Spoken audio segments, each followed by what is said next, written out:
È con noi Dario Rigo, mister del Valdagno, un 4-4, soddisfatto della prova dei tuoi ragazzi?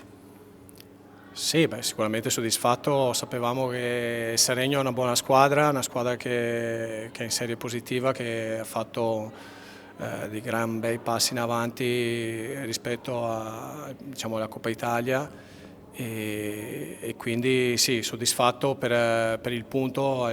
Prima della partita avrei firmato.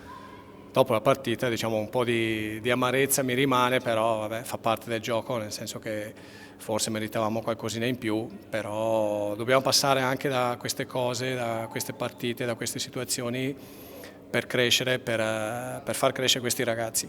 E una nota, perché a volte magari queste passano in sordina certe cose, sul 4-2 hai tolto Davide Piroli e hai lasciato la gestione del match a dei ragazzi del 2008, del 2007, perché è giusto che crescano in questo modo, fa parte del loro percorso. Sì, forse sono un folle, non lo so. No, a parte gli scherzi.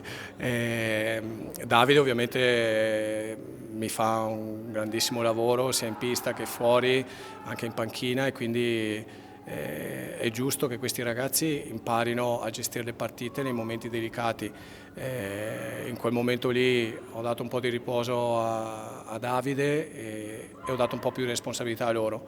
Sono stati bravini, dai.